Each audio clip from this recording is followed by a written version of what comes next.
Regular meeting of the Calhoun Parish Police Jury for Thursday, January 21st, 2016. We'll have the invocation by Ms. Trimmy and the Pledge of Allegiance by Mr. Hunter. Please stand. Let us pray. Our most humble and gracious Heavenly Father, thank you for this day. Thank you for bringing all of us here safe. Be with those that are on the roads in some bad weather and wet roads and all the things that can happen. Put the light of God around each one where they make it to their destination safe and secure. Be with us tonight, dear Lord, as we do Calcasieu Parish business. Put the light of God each one here. Thank you, Lord, for all the blessings that you've given us. Thank you for all of those that are here tonight. We ask you, Lord, to lead us and guide us in the right direction and to do your will. In God's name, amen. Amen. Please face the flag. I pledge allegiance to the flag of the United States of America and to the republic for which it stands, one nation, under God, indivisible, with liberty and justice for all. Roll call, Madam Secretary. Yes, sir. Mr. Andrew. Here. Mr. Barris. Here. Mr. Brain. Here. Mr. Collins. Here. Mr. Farnham. Here. Mr. Guidry is out of town on business this evening. Mr. Guillory. Here. Mr. Hunter. Here. Mr. Latour. Here. Ms. Mayo. Here. Vice President McMillan. Here. Mr. Scott. Here. Mrs. Trimmy. Here. Mr. White. Here. President Landry. Here. We have a quorum. Thank you. Before we get started, I would ask that everyone silence their cell phones. And also, if you wish to speak at the meeting tonight, you need to fill out one of these blue slips you'll find at the front of the room there and hand it to this young lady up front. Item 4, take appropriate action on applications for liquor and beer permits. Mr. Crane. Mr. President, we have one special event permit, and we recommend that it be approved. Move to approve. Second. I have a motion by Mr. Farnham and a second by Mr. Collins. Any discussion? Any objections? Hearing none, motion carries. Item 5, consideration of approving payment of all current invoices. I have a motion by Mr. Anderpont and a second by Mr. Guillory. Any discussion? Any objections? Hearing none, motion carries. Item 6, consideration of approving the minutes of the regular police jury meeting dated December 17, 2015. Got a motion by Mr. Brame, a second by Mr. Farnham. Any discussion? Any objections? Hearing none, motion carries. Item 7, presentation of a certificate of recognition to Mr. Jace Peterson of the Atlanta Braves baseball team. Mr. McMillan.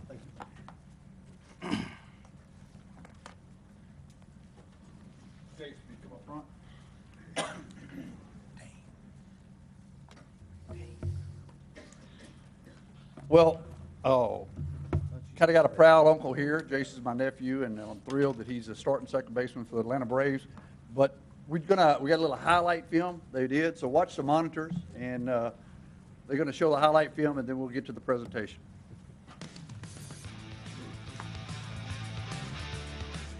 Deep at third is Peterson on the run. Oh, he got him. First pitch with 2 outs. Peterson bobbled, throws to first, and Chuck was bat.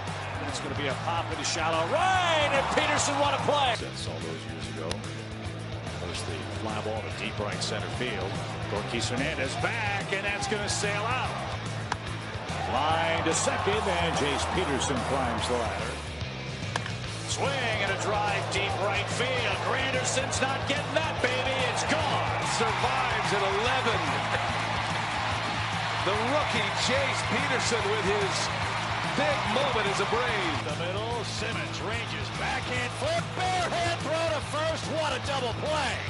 Peterson has to play a tough hop, bare hand, and gets him anyway. Braves get a hit here. They can send Wood back out there with room to play. Hello. Deep to right field. Back toward the wall. That ball is gone.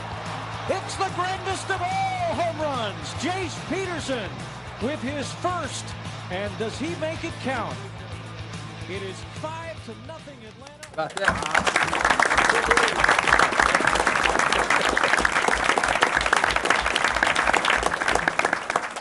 Well, we're thrilled to have him here. Before we get to the proclamation, I I got to do this with the Ulster Project kids, and I'm going to do it with Jace. We're going to ask him a few questions about being a Major League Baseball player.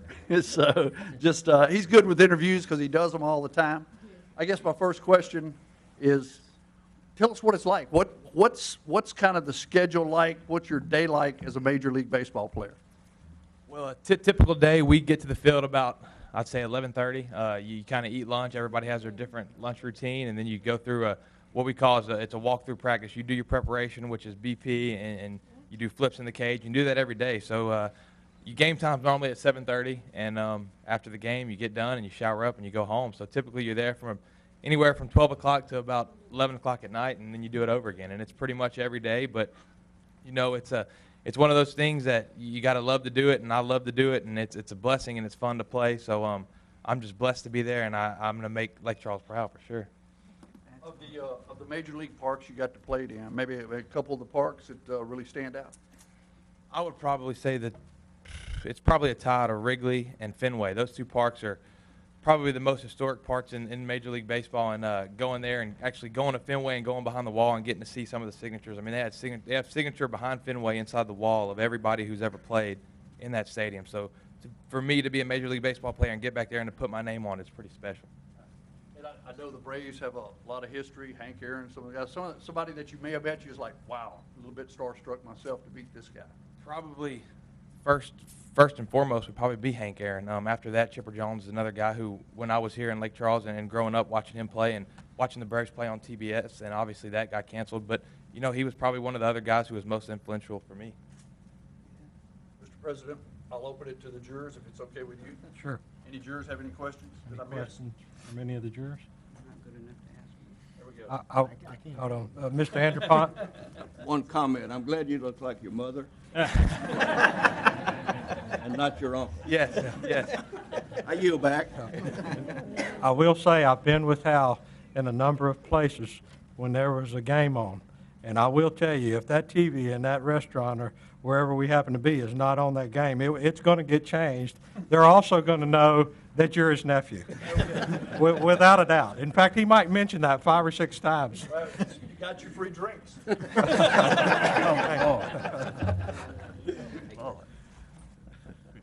Mr. Scott. I want to apologize for Mr. Guidry. He just couldn't be in the same room as another superstar. He just couldn't do it. So I just wanted to apologize for it. Look, my family's out there. I want them to stand. My sister Jan, just stand up a moment, and her husband Ron.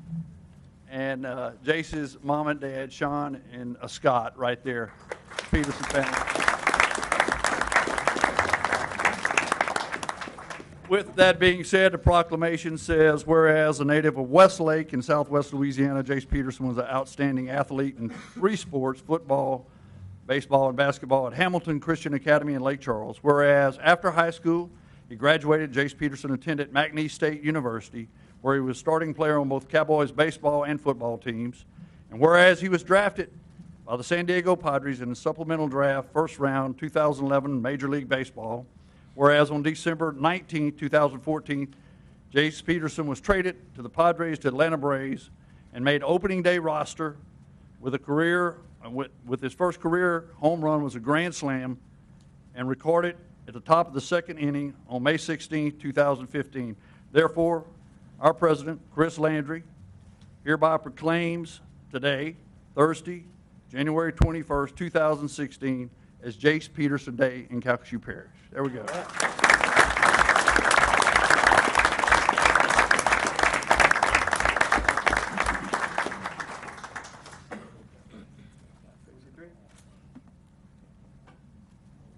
He did say he would sign a few autographs in the back if you want to ease out and have something signed. If not, thank you for coming. Thank y'all for having me. Thank you, Jay. Thank you, Jay. Obviously, Hal's proud of it, but we all are. Thank you for being with us. By the way, one other thing that I did for my fellow jurors, because I know they would hit me up, but I have a Jace Peterson autographed baseball for all of y'all. So get one before you leave tonight. Thank you, Hal. Item 8, consideration of adopting a resolution Move on, approving 8. the call of a special tax election by the Board of Commissioners of Waterworks District Number 14 of Ward 5 to be held on April 9, 2016, for authorization to continue to levy and collect a 15.98 mil ad valorem tax on all property subject to taxation for a period of 10 years for the purpose of maintaining and operating the district's waterworks system, equipment, and facilities, including both movable and immovable property owned or used by the district. I got a motion by Ms. Trimmy and a second by Mr. Scott. Any discussion? Any objections? Hearing none, motion carries. Item 9. Move on 9 to uphold. Take appropriate action on a request by Tanis Reynolds LLC to rezone from agriculture to a recreational vehicle park to allow a recreational vehicle park of 72 spaces at 3570 Wagon Lane in Ward 3. The Planning and Zoning Board met on Tuesday, January 19, 2016, and voted to recommend that the request be denied. It was 4 for and 5 against. We have a motion by Mr. Brame and a second by Ms. Trimmy to uphold planning and zoning. Is that correct? Yes, sir. And I'm sure we have a number of speakers and probably comments to follow. First, Mr. Crane, I guess we'll hear from the Proponents. opponent. Proponent. Proponent, Yes. not the opponent. Proponent. Point of order. Is someone here to represent Tanis Reynolds? Is that a time limit? Yeah, we'll do that. How many speakers do we have in for the item? We have 5 against, so How many have for? developer. Me and two Oh, others. I don't know, total of 7 minutes per side? 10 minutes? Usually 10 minutes per side. I We'll would do, say we'll do 10 minutes, that would be a if couple of minutes if it's each. okay with everybody, I would say 5 minutes for the applicant, and if we have 2 more speaking in favor of it, maybe 2.5 and 2.5, and then in opposition with 5, we'll do 2 minutes each. Okay. You keep up with it. Tanis, I got it. We're not going. I've got it. We know you do. I'm Tanis Please, yeah, please state your name and record, or name and address for the record. Thank you. Tanis Robinson at 9710 Big Lake Road. Okay, if you could, just go ahead and tell us about the project and what you would Um, like to do. It's going to be a high-end RV park where, I don't know if y'all have noticed that the one that's down the road is always full, and it's needed with all the stuff that's coming in. And I'm saying high-end, I'll let somebody else talk on that, that's worked in a RV park before. And it's 72 slots, and I'm going to try to do it the best I can. I've developed downtown, the Garden District. I have 15 homes down there, and I'm going to keep the look of trying to keep the look and keep it clean and keep it nice and make everybody happy, hopefully. What else y'all need to know? Are there any questions for Ms. Robinson? I have to drill a well, I have to do a sewer line, I have to do an engineer, and get all the engineer stuff. Right, is anyone else is here to speak Yes. for your project as well? Yeah, they're Okay, if better you want, just go ahead and speakers than have I them am. come up.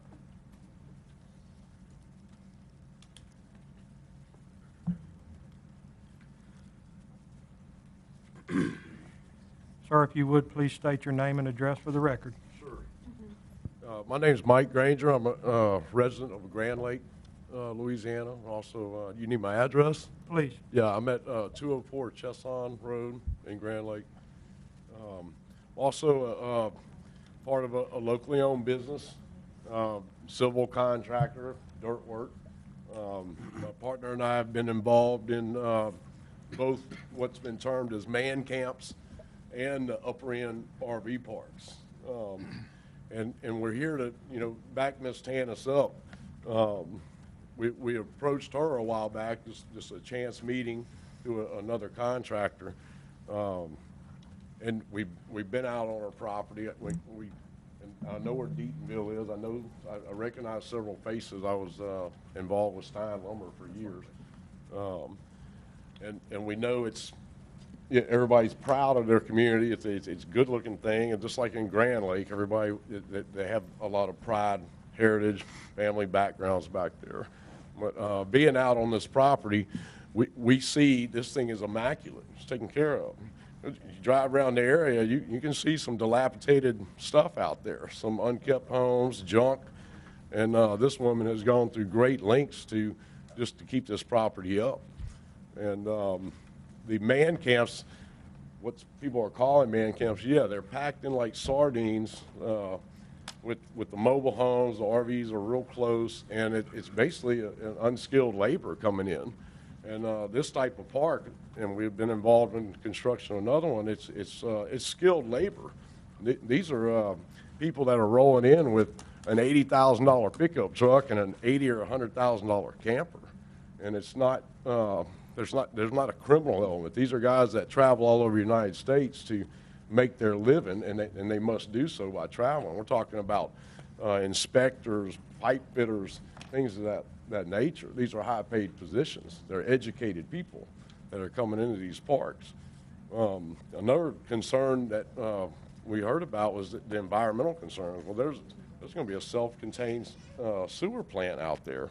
How many sewer plants are in Deatonville at each residence? Or is it gray water getting pumped directly into the marsh? I took a ride through Deatonville today. I have friends that live in there. It's sitting on top of the marsh, in fact. And this thing's not going to intrude in any wetlands. Traffic, yeah, we all know on the island how Hey, the Mr. Granger, bridge gets. But, Mr. Granger, your time's about up. If you could just wrap it up. Sir? Said the time's about up. If you could just kind of wrap up your thoughts. Okay. Well, we're here just to back it up and say it is going to be a first-class operation. There's not going to be a concern with or crime or things like that. We just ask people to give it a chance, you know, for a local-owned business to get out there and do something with it. Okay, thank you, Mr. Granger. Are there any questions for Mr. Granger from the jury? Not at this time. Thank you, sir. Okay, let's see. Next, we'll hear from Mr. Darrell Fark.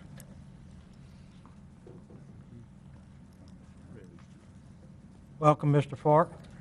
He's a Cameron Parish Police Juror. If you would, state your name and address for the record, please. Darrell Fark, address 10690 Highway 384, Big Lake, Lake Charles, Louisiana. Thank you. Go ahead, Mr. Fark. Mr. Chairman, Mr. Vice Chair, ladies and gentlemen of the board, staff members. I'm here to talk to you about 4 little issues with this park, or whatever you want to call it, that's on your permit today. Fire, water, ambulance, law, and one more little issue, a bridge. We live on an island. I represent an island. Mr. Brom, you represent the other piece of that island. It is surrounded completely by water. 1, fire. We have a mutual aid with Lake Charles, not the Calcasieu Police Jury. We have a mutual aid with our fire department, which is a volunteer fire department. We work off a small tax base. We try to do everything we can in the Deatonville area. You build something like this, we have no adequate water until Lake Charles can get to us from the bridge, if you get across. If you can get across because of the boat traffic, okay? That's one little issue that I want you to keep in mind. Water. We supply water to Deatonville from our water company. My water company is to its max. We can't go no further. It would cost them around $500,000 to $600,000 to get water to that park wherever they need to do it. We cannot furnish the water. They're going to drill wells. So you're going to go through DEQ issues and all that. Ambulance. I've got an ambulance district, too, that serves on the island, which is exactly 4.5 miles from Deatonville. We have no ambulance stuff at all due to Acadiana Ambulance that comes from Calcasieu Parish. If there's an emergency in the Deatonville area right now, I feel for the people that are sick or that is in trouble. If you get caught by this bridge, or if this bridge is broke, they have to come all the way down the Gulf Highway, come back around a different bridge, come on that island to get to Deatonville. This is very sacred to everybody because a life and death situation is very crucial. Next, I want to touch on law enforcement. It takes a lot of time for law enforcement to get to us. We have law enforcement in Cameron Parish that tries to help out when it needs to be.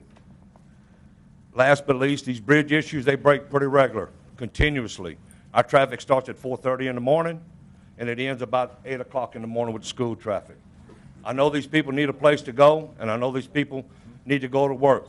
I feel for them, but I don't think at this present time, ladies and gentlemen of the jury, Mr. Chair, that y'all approve this permit because of the issues at hand here that I've just spoken about.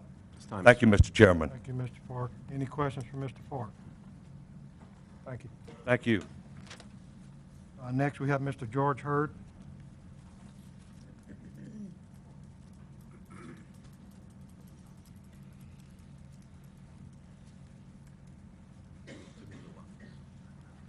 Mr. Hurd, if you could, please state your name and address for the record.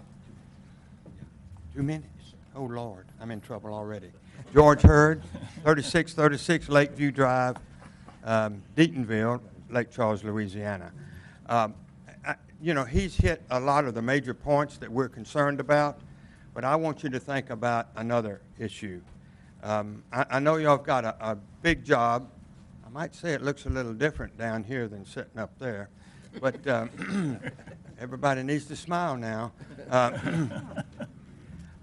But it's the environmental issue. When I built my house according to the specs that FEMA, as a matter of fact, this young man sitting right here, where'd he go? There he is, Wes, gave me a book by FEMA and said, this is how you should build your house to survive a hurricane. I did that. My house was 6 months old when Rita moved through.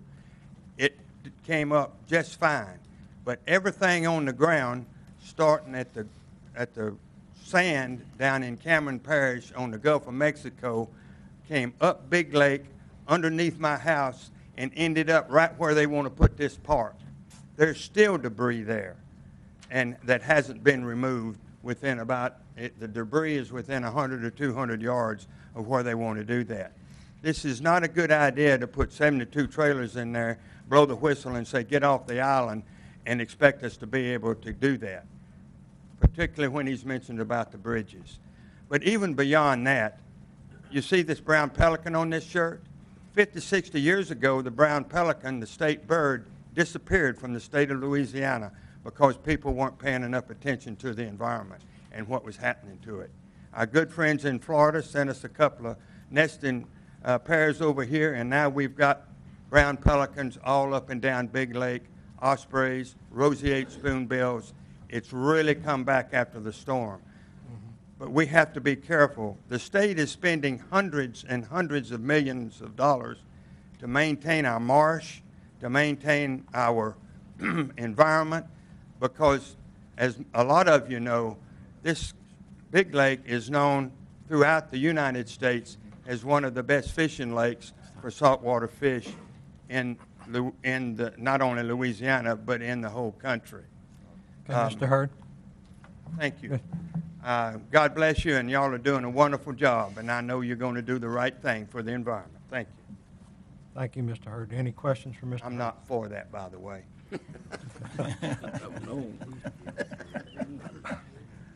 Mr. Ron Richard.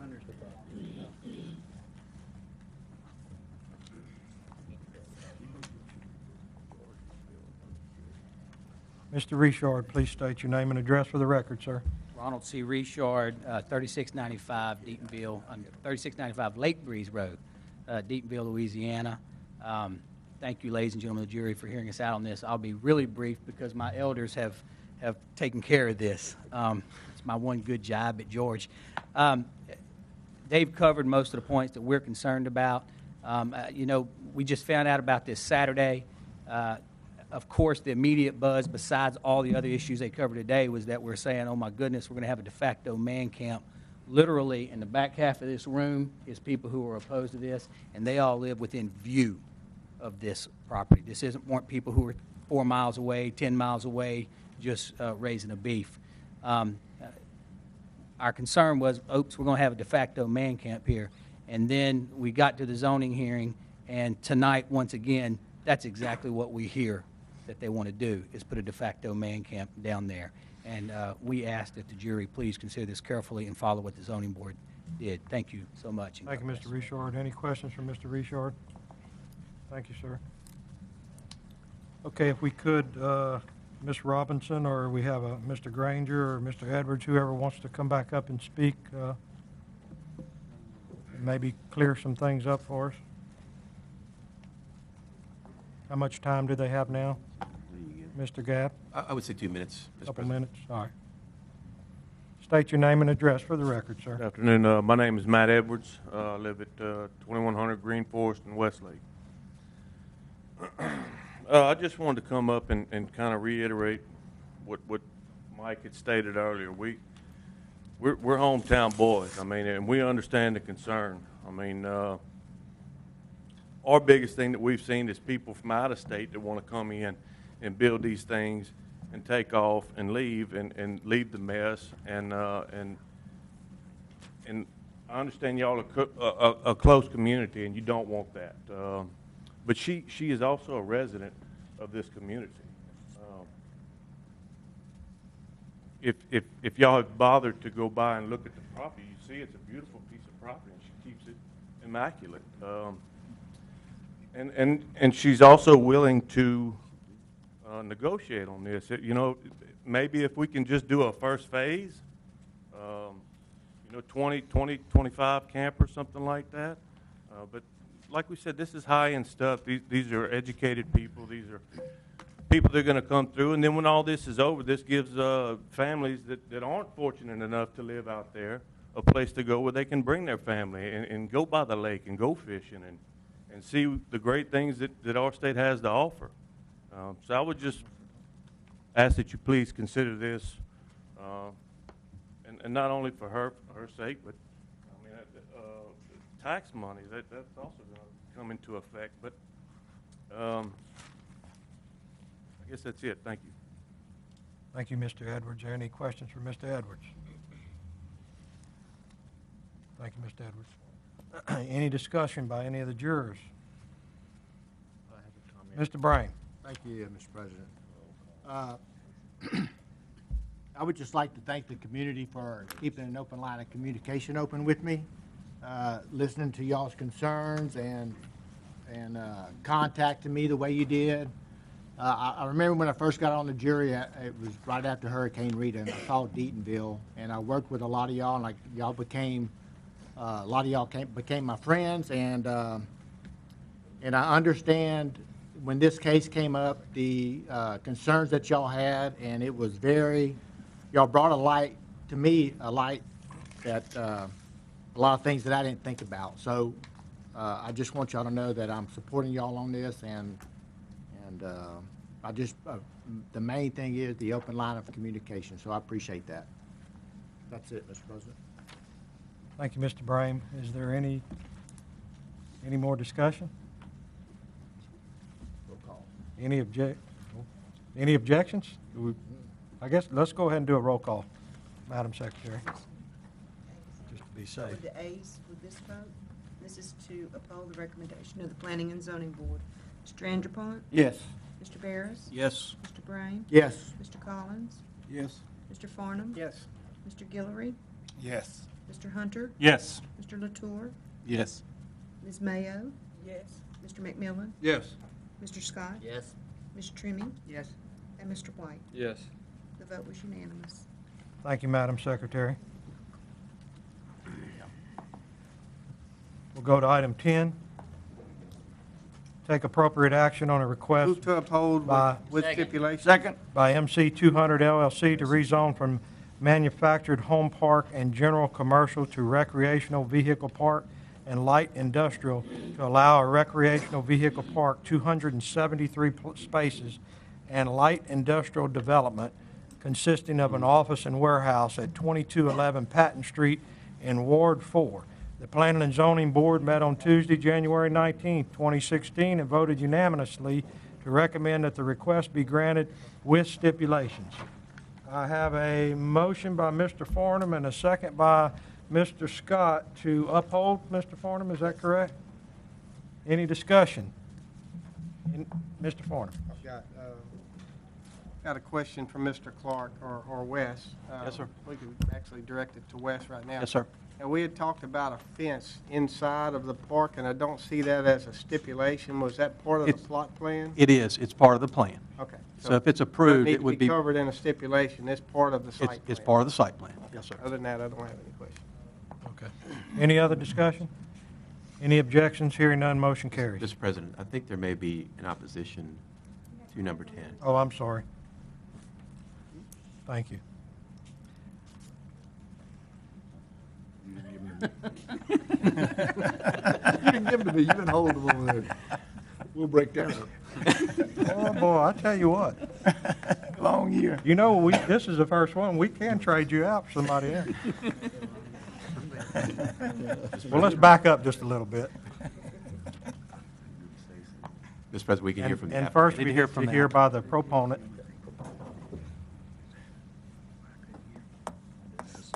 Which is Mr. Paul Bonan. Please state your name and address for the record, sir. Paul Bonan, 131 State Street, and Mr. Bonan, hold on a second. Mr. President, Mr. Bonan is not the applicant, but if they wanted to buy their time up that way, that would be fine. Or he must be speaking on their behalf. speaking on behalf of the applicant. Yes, okay. Paul Bonan, 131 State Street. I'm with Realty Source, been in the real estate business some 30 years now in different developments of commercial and projects. And I know anytime we go in with zoning things and there's change, there's always a few people that is, change is scary. But since I've been in business, I want to say that I've never dealt with anybody that's got the integrity and the compassion that I've seen implemented by the Clarks here with other projects. And I speak specifically that I think Mr. Farnham could attest to of a similar project that they did with Sasol. Whenever they had a similar project that they wanted to relocate everybody, Mr. Clark was insistent that they hold until they provided enough funding to relocate everybody and pay the cost associated with that. And because that went so smooth and he took care of the residents and the compassion that he showed there, Sasol, actually Mr. Paul Warner threw a special appreciation meal for him and thanks for it, and actually employed him to do that with other projects. He's taken the same project and approach here, and he has compassion with it for the people that are there. He is just trying to take care of some business opportunities, I think, that presented in this marketplace. Anyway, he's met with planning and zoning. Their request met all of their requirements. He's met with the residents out there, and with that, with Mr. Farnham, and gone through a process of discussing it and telling them that if there is any relocation of anybody there, he plans to do the same thing he's done in the past.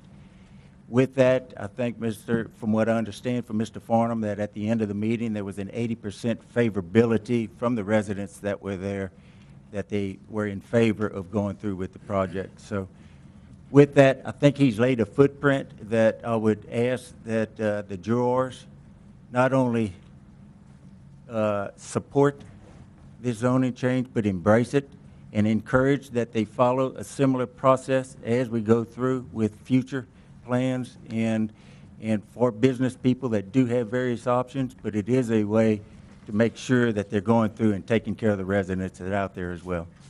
So with that said, I would ask for your support. Thank you, Mr. Bonan. Hold on, there could be some questions from some of the jurors. Mr. Farnham? Yes. Thank you, Mr. President. I know in all of our discussions, we've talked in length about how the residents of this park need to be taken care of, because there's indigents out there, there's people that just simply don't have the funds to relocate. So Mr. Clark in all of our discussions has indicated that he will go to every means necessary to make sure that it's a very last resort before anybody is moved out of that park. The process was laid out very clearly on how he would phase it in, the order in which people would actually be asked to leave if the time ever came, and he's met every one of those obstacles head on and is very willing to do so. So I appreciate y'all's involvement and pledge to take care of these folks and make sure that they're treated right. Because at the end of the day, that's all that matters in this world, is people treat people nicely. So do what you can to make sure that they're taken care of, and I think it'll all work out. Thank you, Mr. President. Mr. Hunter. Thank you, Mr. President. The offer of $2,500, was it, to relocate? Was that the number thrown out there? Yes, if you don't mind, I'd like to maybe let you ask Mr. Clark Sure, here. sure. And I mean, he might be that's- better. Go ahead and come up, Mr. Clark, if you would, and state your name and address for the record, sir. Clark, 625 Ryan Street. I do know a lot about the mechanics of this, which Mr. Farnham spoke of, so I'd be happy to talk to you about it. The offer, can you clarify, was it $2,500 Yes, to move if someone has to move? Yes, well, we've negotiated with a couple of movers, and I think in such a way that $2,500 is going to not only get them moved, but possibly do a few other things for them. But we think $2,500 is fair based on our experience over the past. And then we're also going to offer the last month's rent free. I also want to clarify, these items that you're offering, you're not legally required to offer those, correct? No, it's coming out of our pocket. You're Okay. right. Well, I want to say that there is a fine line. There's always a mix between being an entrepreneur, capitalist, and making money, and then having a heart. And I think y'all have found that balance, and I want to thank you for it. And I hope that other developers are looking to what the Clarks are doing here. If this situation comes up in the future, and we can point back and say, this is what this group did, and so others can do it as well. So I want to thank you for making that offer to the citizens. Thank you. I'll come back later after, and if you have any more questions to talk about it. Thank you. Thank you. Mr. Scott? Yes, I guess, Brian, along with, I know the Clarks are doing their due diligence, and I appreciate what they're doing for people, but our human services still has something that they can offer as far as helping them figure out a few things like we've done with the other mobile home parks, if it's needed. Yes, in terms of, it depends on availability, frankly, Mr. Scott, but they have worked closely, Tarek has, with United Way and others in each of these cases that have come up, but it has been dependent on the availability of funding. I don't know in this case if that's true. Tarek would have to answer that, but they certainly will look under every rock if needed to try to help with that. All right, thank you. Thank you, Mr. President. Thank you, Mr. Scott. If you My would, name sir, is- state your name and address for the record, please. My name is Olin Clark. I live at 137 East Lee Street in Sulphur. Go ahead, sir. This will be the third mobile home park that I've dealt with, and you haven't heard a peep out of the first two. Not one peep. Because we do not kick people in the teeth. We do not treat people bad. If a situation is there that we can make a little money, we figure the cost in helping the people is part of the venture. In all of this, I have gained a lot of respect for Mr. Wes Crane. You all have a really good man there. When all of this started, you've heard this on TV, Mr. Farnham called a town hall meeting, and it's not easy being a police juror at times. And all havoc broke loose. But as the meeting wore on, the people began to understand what we were saying, and it got quieter and quieter and quieter. The truth is that we're not planning on moving anybody out of there. We have over 100 RV spots available right now with the available room in the park. 100 RV spots. It's a big place. It's 30 acres. So this is not going to be what you think it's going to be. Mike is going to talk about, we don't want to destroy the businesses already there. We just want to add on to what's there and help the community meet the needs of what's coming into town. Also, Mr. Francis, I was talking to him earlier, and I told him a couple things. He said, and it reminds me what to say when I get up here. Old people, crippled people, special needs people will stay there as long as we're there, no matter what. That's my pledge to you. So let's move forward, and I'll turn this over to Mike, and I just ask one thing. If there's any opposition, it's been all over the TV for months. If there's any opposition, I wish that Mike can rebut. Thank you. Thank you, Mr. Clark. Okay, now we have Mr. Joe Walker. Mr. Walker, if you could state your name and address for the record, please. My name is, excuse me, my name is Joe Walker. I live at 2605 South Post Oak Road, which is directly across from this trailer park that's trying to be built. I appreciate everything that the Clarks are trying to do for the people that are in the park, but the problem I have is Patton is the only street in between these two parks. In November, they had approved a park approving 144 RV slots. That's been approved. Nobody came in and opposed that. Now they're trying to add 274 more slots on the north side. Now, Deatonville, I wish I lived in a neighborhood where a lot of people came out. But in my neighborhood is a lower income neighborhood. There's a lot of people who are just renters in that area. There's a lot of people that live in the trailer park who are afraid. There's a lot of rumors going through the trailer park, which kept people from coming here. And they're afraid that they're going to lose out on their $2,500 to move. I know a lot of other people won't do that. So that's why a lot of people have not spoke up. My concern is, you guys rejected 72 trailers. This is triple that size, plus double that size was already approved in November. The traffic in that area, there's very low lighting. It's kind of a coincidence this evening coming here, the bridge right over Bayou Den was out. So the only way out of that way is go back around Swissco Road. Children in the area, it's just a lot of traffic for this area in a small amount of time. And the other concern I have is I've never heard anything about the limit of people that can live in an RV park. There's a lot of opposition against man camps, and I haven't heard anything about them not being able to sublease. What is to prevent either Mr. Clark, I don't think he would do that, but if somebody come through and sublease 274 lots and put 4 men per RV, that's my concern. Thank you, Mr. Walker. Are there any questions for Mr. Walker? Hey, Mr. Andropont? Thank you, Mr. President. You mentioned, excuse me, you mentioned denying of Deatonville. The difference between those two is Deatonville, that park is not already established. The difference between that and Mr. Clark's park, it is already there, okay? So, and look, I think it's admirable of him to even want to do what he's doing, because we're going to have people coming in here. Some of the people that these other people are talking about probably can move in here. Yeah.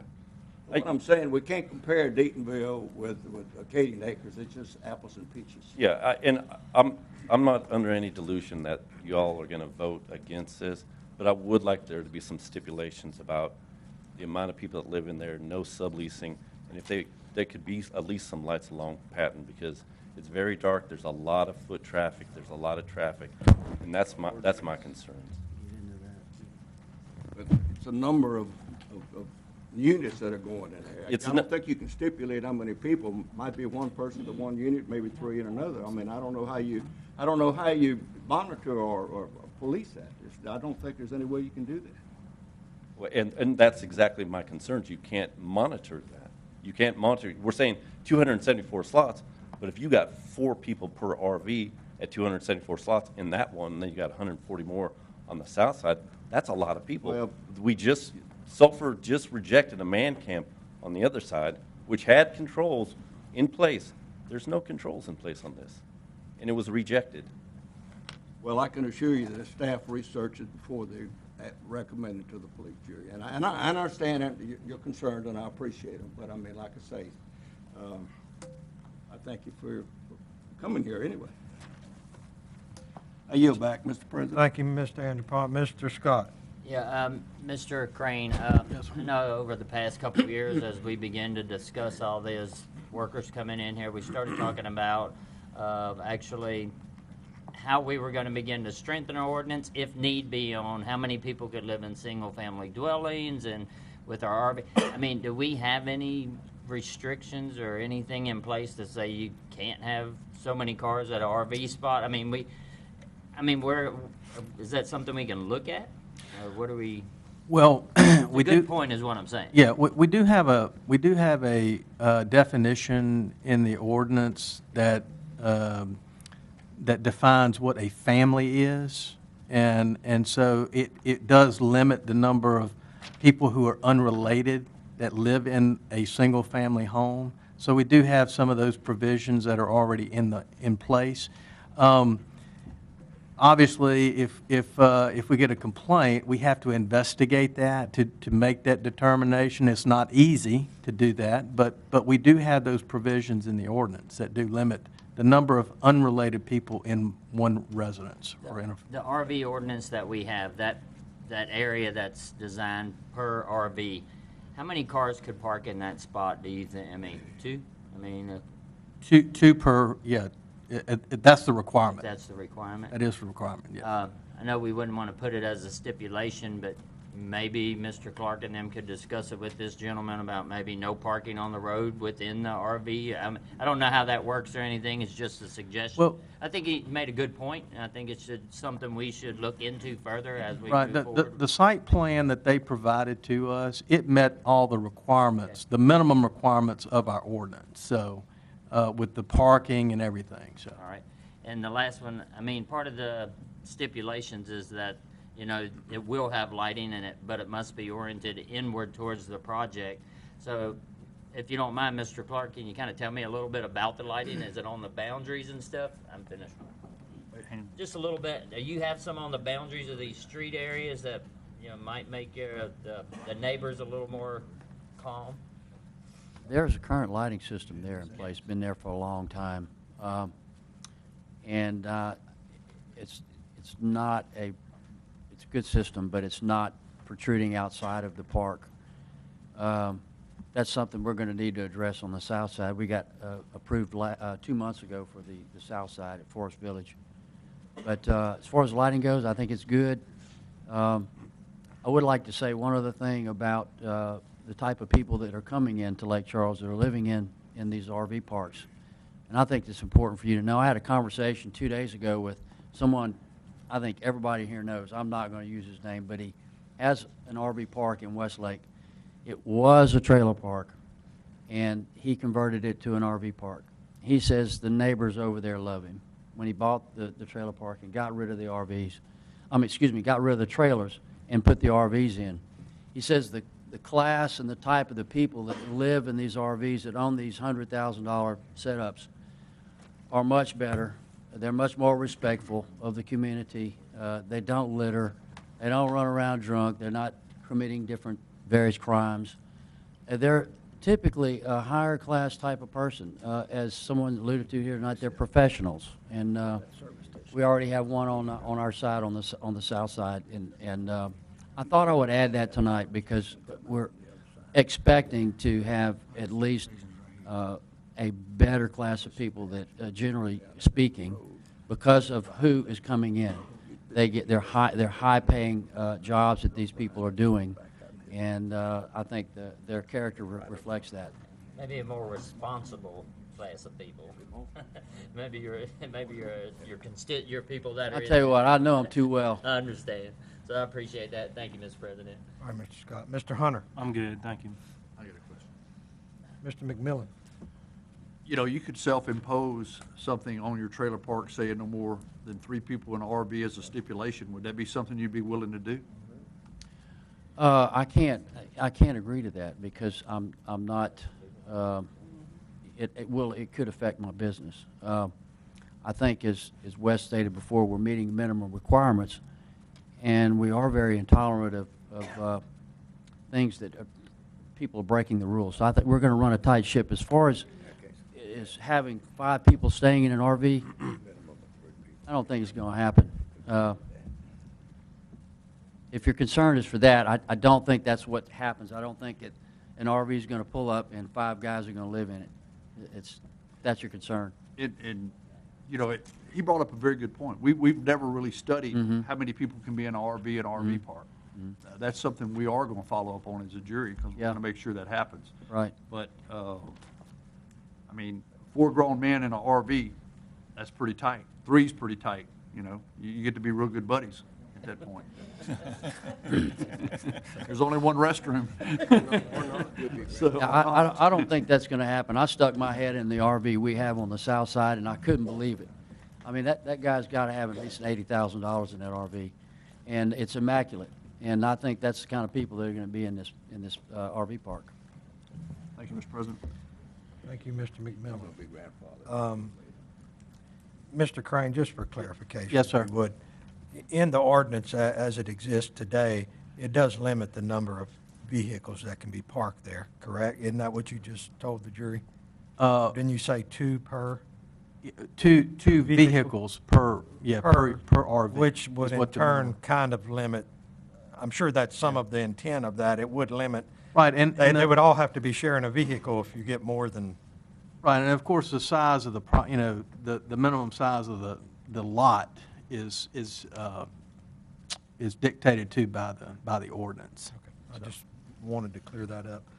Okay, I guess we have, while you're up here, your rebuttal time. Where are we, Mr. Gabb? 2 minutes. Couple minutes, if Okay, you I'll could, if just, you want I'll to. just say this, that in particular to this project, our intent is to build out on RV spots on property that is not occupied by trailers. And that's going to be about 90 to 110 RV spots. The core of that business is there now. We're not excited, we're not going to run out and run this business off. We're responsible for a loan on the property, and kicking your business out is not a smart thing to do. We're going to go to work on the other side, get those spots built out, and then go back across on the south side and finish with Forest Village on the other side. And I want to also remind you that 2 months ago, we started the project already. No one has complained at Forest Village. We're treating those people very well. And we do have our finger on the pulse about who's living in Acadian Acres. We have the road, Post Oak Road is at Mr. Crane's request that we leave that trailers. And so we have 19 trailer spots that we plan on at least using for, if we do get to the point of moving people out. The handicapped people and the physically unable and that sort of thing are going to be kept there, and they're not going to be asked to leave. I think those are good things for the people, and I don't anticipate asking everyone to leave at some point in the future. It could happen, but it's going to have to be one marvelous deal that I'm offered to ask my business to leave. Okay, thank you, Mr. Clark. If we could, Mr. Walker, go ahead and come back up. I know there was something else that you wanted to say. You have 2 minutes. Well, that's what I'm afraid about. He says about a good deal. What's to prevent somebody from a man camp buying a bunch of RVs and subleasing these out and putting in, because he said he's not going to stipulate to that, putting 4 people in per RV. That's my concern. Thank you, Mr. Walker. Okay, we have a motion on the floor, I believe, do we, Madam Secretary? Yes, sir, there's a It's been some time, so please remind me. Motion was to uphold planning. Uphold planning and zoning Yes, sir. With stipulation. with stipulations. Right. Had a motion by Mr. Farnum, a second by Mr. Scott. Okay, we have any further discussion? Any objections? Roll call. Hearing none, motion carries.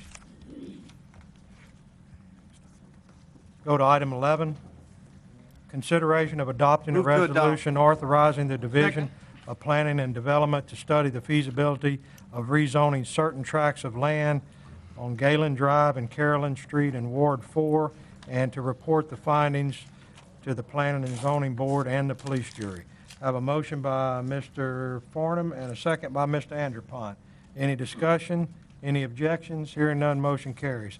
Item 12, consideration of adopting an ordinance amending the provisions of ordinance number 6438 to correct an error relating to the offer for purchase by Mr. Jason Gunner to reflect the actual amount of $1,800 instead of $500 as stated in said ordinance. I have a motion by Ms. Trimmie and a second by Mr. Brame. Any discussion? Any objections? Hearing none, motion carries.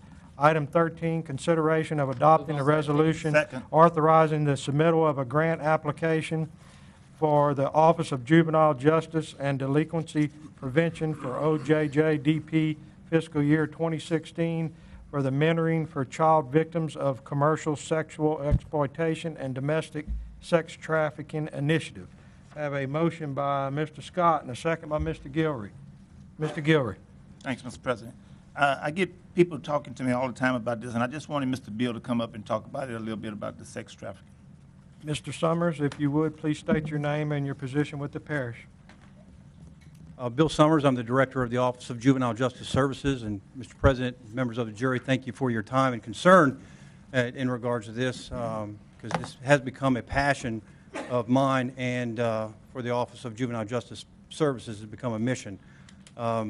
Recently, the Office of Juvenile Justice, or the Office of Juvenile Delinquency and Prevention, put out a request for proposals to local agencies to combat the sexual exploitation of children, sex trafficking.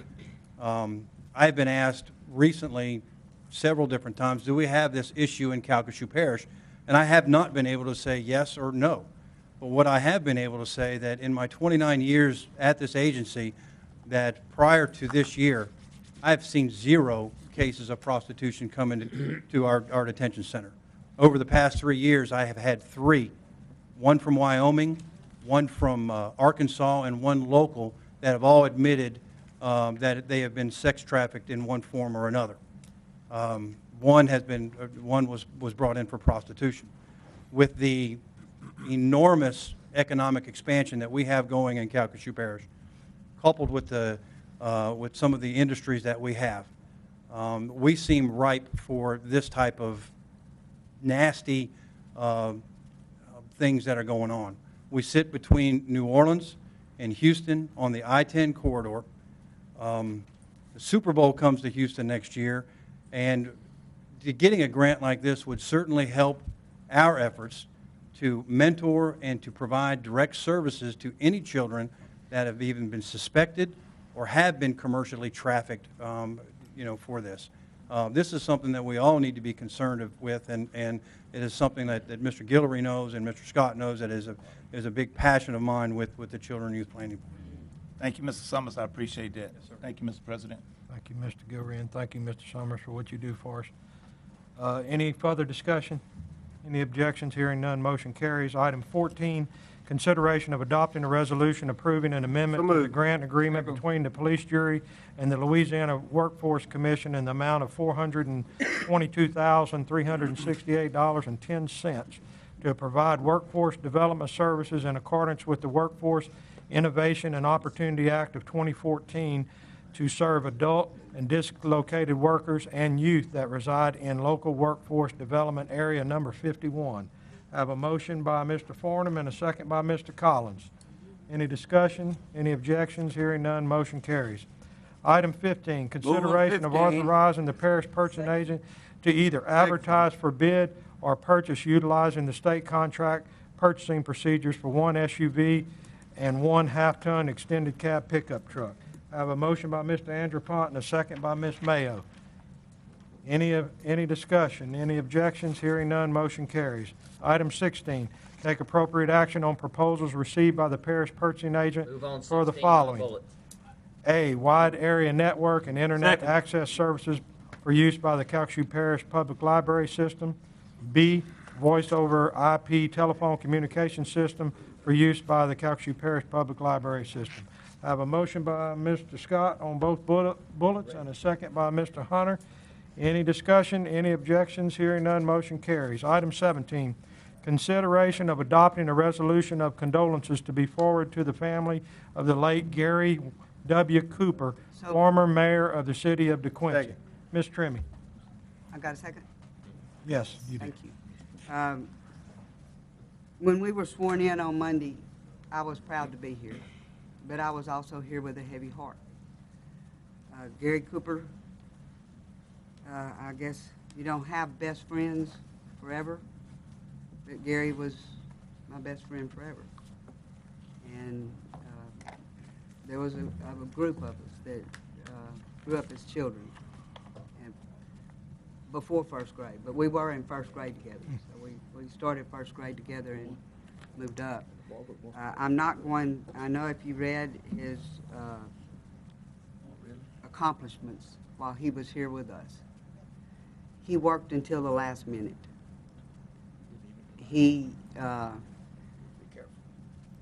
We were both born in New Orleans. I'll start with that. And then I'll come down quickly and let you know that he did work as an engineer for the Union Pacific Railroad for 30 years before he retired. He was a hardworking man. He had a degree in history, and that's what he loved the most, was history. So he was very active in, was on the Community Center and Playground Board, but with MCAL, he did serve 2 terms as mayor for the city of DeQuincy. That's when we started the refurbishment of a lot of old homes, this, that, and the other, but mainly the DeQuincy Railroad Museum.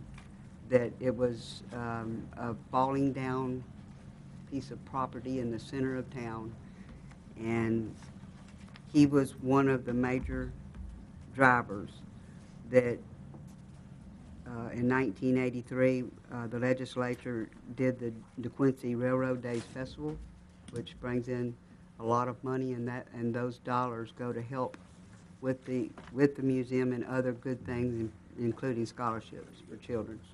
But the DeQuincy Railroad Museum is located in that area. The other thing that he was on was the National Register of Historic Places. And he not only worked hard in our area, but he also worked hard all over Calcasieu Parish in making homes here in Calcasieu and Lake Charles and Sulphur and other areas on that Register of Historic Places. So I'm going to finish up, but I didn't want to cut him short because he deserves it. He was also chairman of the Louisiana State Review Board, and I had mentioned the National Register of Historic Places. But in his other many things, he served for the last 6 years on the Convention and Visitors Bureau. And this year, his last year, he agreed to be president. And he never missed a meeting. And up until he passed away on the morning of the 10th of January, his last meeting at the Convention and Visitors Bureau was December the 17th. He drove himself to the meeting. That's how dedicated he was. And he was to Calcasieu Parish and to all of us. I mean, if we had more Gary Wayne Coopers, we would all be blessed. So I want to end by thanking y'all for giving me the honor to be able to tell you about Gary and his family. His wife is a librarian, Lauren, his daughter, Ben, his son, and his grandchildren that he loved more than anything, Bryce, Jake, and Layla. And he also asked, no flowers, that you can give a memorial in his name to M.D. Anderson. So thank y'all for giving me the honor to be able to tell you about my very close friend, Gary Wayne Cooper. Thank you, Ms. Trimmie. Any further discussion? Okay, we had a motion and a second on the floor. Hearing no. Yes, a motion by Ms. Trimmie, second by Mr. Farnham. Hearing none, motion carries. Item 18 is an advised item that adjudicated property will be offered for sale by the Director of the Division of Planning and Development on February 23rd, 2016. Number 19, need a motion to adjourn. We are adjourned. Macmillan Farnham. Macmillan.